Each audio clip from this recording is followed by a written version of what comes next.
Welcome to cartoon land दोस्तों। मैं आपका दोस्त चंपू। कैसे हैं आप लोग? जल्दी से हमारे चैनल कार्टून लैंड को सब्सक्राइब करें और घंटी वाला आइकॉन जरूर दबा दीजिएगा ताकि आने वाले दिनों में जितने भी कार्टून अपलोड हों वो सबसे पहले आप तक पहुंचे। तो आज मैं अपने दादा के घर आया हूँ। यहाँ पर मेरे चचा भी रहते हैं और ये सामने मेरे चचा का लड़का पप्पू खड़ा है। हेलो पप्पू, कैसे हो तुम? भाई गर्मियों की छुट्टियों में दादा के घर आने का तो मजा ही कुछ और है। वैसे कहाँ से आ रही हो तुम? और ये तुमने इतनी गर्मी में जैकेट क्यों पहनी है? अरे मेरे प्यारे दोस्त, मेरे कजन चंपू, मैं बिल्कुल ठीक ठाक। तुम सुनाओ कैसी हो? भाई बहुत मस्ती करेंगे अब हम, बहुत मजा आएगा। और हाँ भाई, ये मैंने जैकेट नहीं पहनी, ये शर्ट है शर्ट। तुम्हें तो पता है मैं शुरू से ही स्टाइल में रहता हूँ। अरे हाँ, ये तो सच में शर्ट है, दूर से देख नहीं रहा था। वैसे स्टाइल तो तुम्हारा शुरू से ही अनोखा है। नारंगी रंग के बाल, लाल लाल जूते। भाई पप्पू तो सच में पप्पू है। वैसे दादा कहीं दिख नहीं रहे, कहाँ गए? पता नहीं चंपू, अभी तो यहीं थे। मेरे ख्याल से बाहर दरवाजे की कुंडी चेक करने गए होंगे। रात का वक्त है ना, दरवाजों को चेक करके सोते हैं। अरे हाँ, सही कहा। रात के वक्त दरवाजों की कुंडी जरूर चेक कर लेनी चाहिए और हो सके तो दरवाजों पे ताले लगा देनी चाहिए। ये हमें दादाजी ने ही तो सिखाया है पप्पू। अरे अरे बेटे चंपू, कैसे हो? ठीक हो? अरे भाई वेलकम वेलकम। बड़े दिनों के बाद चक्कर लगाया तुमने। भाई तुम्हारा पप्पू कजन तुम्हारा तो उदास हो गया तुम्हारे बगैर। अरे खोजी चाचा आप अभी अपनी वही हालतों में ही रहते हैं। अभी भी यकीनन कुछ खोज करके आ रहे हैं। हाँ चाचा, गर्मियों की छुट्टियों में आना होता है। आपको तो पता है गर्मी इतनी है, ऊपर से कहीं निकलने का मन ही नहीं करता। लेकिन आज आप लोगों की और पप्पू की बहुत याद आ रही थी और दादा को मिलने का तो बहुत मन था। अरे भाई एक नंबर के शैतान हो तुम, पूरे शैतान हो चंपू। अच्छा छोड़ो सारी बातें, तुम्हारे सोने का इंतजाम पप्पू के कमरे में कर दिया है।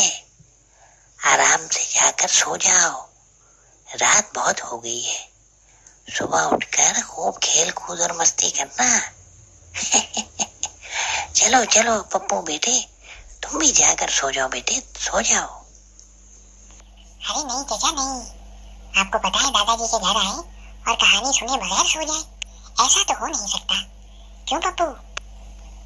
हाँ, कह तो तुम बिल्कुल सही रहे हो चंपू। दादाजी की कहानी में बहुत सबक होते हैं और सीखने को भी बहुत कुछ मिलता है। चलो देखते हैं दादाजी आज हमें कहानी सुनाते भी हैं या नहीं। ओहो भाई, तुम लोग ऐसे नहीं मानोगे। सबर करो, मैं तुम्हारे दादा को भेजता हूँ, खुद ही उनसे बात कर लेना और फिर आराम से सो जाना। भाई वाह भाई वाह, भाई मेरा प्यारा पोता चंपू बेटा, बड़े अरसे के बाद अपना चेहरा दिखाया तुमने। कहाँ रहे हो? ठीक हो? दादा, मेरे प्यारे बूढ़े दादा, दादा I miss you so much. आपको पता है मुझे आपकी याद हर रोज आती है, पर दादा क्या करें, स्कूल का काम, घर का काम, फिर उसके बाद अम्मी अब्बू की सेवा, वो भी तो करनी होती है ना दादा। गर्मी बहुत है दादा, आने जाने में ही तबीयत खराब हो जाती है। लेकिन अब गर्मियों की छुट्टियों में मैं आपके पास रहूंगा, अपने प्यारे बूढ़े दादा के पास। प्यारे चंपू बेटा, तुम्हारी यही छोटी प्यारी प्यारी बातें मुझे तुम्हारे पे बहुत प्यार लेकर आती हैं। अच्छा, तुम्हारे खोजी चचा बता रहे थे कि तुम कोई कहानी सुनना चाहते हो। प्यारे दादा, कहानी तो हम सब सुनना चाहते हैं और इस वक्त कार्टून लैंड के हमारे प्यारे दोस्त भी हमें देख रहे हैं। क्यों पप्पू? हाँ दादा जान, हाँ, कहानी तो वाकई हम सब सुनना चाहते हैं। सुनाते हैं बेटी, कहानी सुनाते हैं और अपने प्यारे कार्टून लैंड के बच्चों को भी सुनाते हैं। लेकिन उसके लिए पहले आराम से बैठ जाओ बच्चों और याद रखो, कहानी से हासिल होने वाले सबक को अपनी जिंदगी में जरूर इस्तेमाल करो बच्चों। बैठ जाओ। अरे भाई बच्चों, मुन्नी और गुड़िया को तो बुला लो। मुन्नी बेटे, गुड़िया, अरे बच्चों आ जाओ, कहानी सुन लो फिर सो जाना।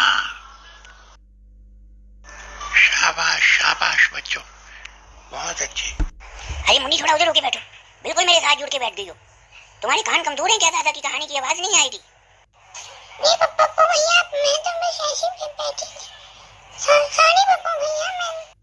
अरे पप्पू नहीं बेटे नहीं, आज की हमारी कहानी भी इसी मौजू पर है कि गुस्सा करना बुरी बात है और गुस्से के नुकसानात कितने हैं। तो बस आराम से खुश होकर बैठो। जी दादा, जैसे आप कहें दादा। हाँ तो बच्चों, ये कहानी है एक बहुत बड़े राक्षस की, एक द्योनुमा शैतान। भाई उसका एक ही बुरा काम था कि वो गुस्सा बहुत करता था और उसको अपने गुस्से पर बिल्कुल भी काबू नहीं था, जिसकी वजह से उसने बहुत से नुकसान उठाए। तो बच्चों उसने सोचा कि वो बहुत बड़ा एक खूबसूरत घर बनाएगा, वो भी एक पेड़ के ऊपर, यानी एक बूटे पर। तो अब वो जंगल के अंदर एक बड़े दरख्त की तलाश में निकल पड़ा। जंगल में दरख्त सभी बहुत बड़े थे, लेकिन तो उसको तो बहुत ही बड़ा दरख्त चाहिए था।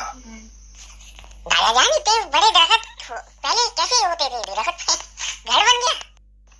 हाँ चंपू, वेरी गुड, बहुत अच्छा सवाल किया तुमने। बेटा, पहले इंसान दरख्तों को नहीं काटता था और जंगली जानवर और राक्षस पेड़ों पर ही रहते थे। लेकिन अब इंसानों ने दरख्तों को काटना शुरू कर दिया और सारे दरख्त बहुत छोटे छोटे नजर आते हैं। ना उन दरख्तों से ठीक से छांव मिलती है और ना उनकी हवा ठीक से आती है, ना वो छोटे दरख्त ऑक्सीजन को प्योर कर सकते हैं। अच्छा, तो उसे आखिरकार एक बड़ा दरख्त मिल गया। उस बूटे के ऊपर उसने एक बहुत बड़ा महलनुमा घर बनाया। 10 दिन मेहनत की उसने, दिन रात लगा रहा और आखिर उसने बहुत खूबसूरत महलनुमा एक घर बना लिया। अब 10वें दिन क्या हुआ कि जब वो घर आखिरी मरहलों में दाखिल हुआ तो दरख्त के ऊपर एक कबूतर आकर के बैठ गया, सफेद कबूतर। अब उस कबूतर ने नीचे खड़े हुए राक्षस के ऊपर बिठ कर दी। अच्छा, जब वो बिठ दरख्त से सीधा राक्षस के ऊपर गिरी, राक्षस बहुत क्रोधित हो गया, गुस्से में आ गया वो देव, और उसे बिल्कुल अपने गुस्से पे काबू नहीं रहा। उसने फौरन से पहले गुस्से के अंदर उस कबूतर के ऊपर काबू करने के लिए पेड़ पर चढ़ना शुरू कर दिया। अब जैसे ही वो पेड़ पर चढ़ा, कबूतर तो भाई पर पंख रखता है, उड़ गया। अब फिर जब वो उड़ा तो उड़ के नीचे आकर बैठ गया। राक्षस उसके पीछे गुस्से में नीचे आया और उसने अपनी तलवार निकाल ली कि मैं तो इस कबूतर का काम तमाम कर दूंगा। अब कबूतर नीचे से उड़ा और ऊपर जाकर के दोबारा उसके महल पे बैठ गया जो बूटे के ऊपर बना था। राक्षस ने आओ देखा ना ताओ, गुस्से के अंदर उसका दिमाग इतना बावला हो गया कि उसने अपनी उसी तलवार से अपने पेड़ को काट दिया जिस पर उसका घर था, और उसके जहन में ही नहीं रहा कि ये वही पेड़ है जिसके ऊपर मेहनत करके उसने 10 दिनों में घर बनाया। और आखिरकार दरख्त उसके खूबसूरत घर समेत गिर गया और उसके बाद कबूतर उड़ गया और राक्षस सर पकड़कर बैठ गया। तो बच्चों, हमें इस कहानी से क्या सबक मिला कि गुस्सा हमारी मेहनत को, हमारी लगन को और हमारे वक्त को जाया करता है।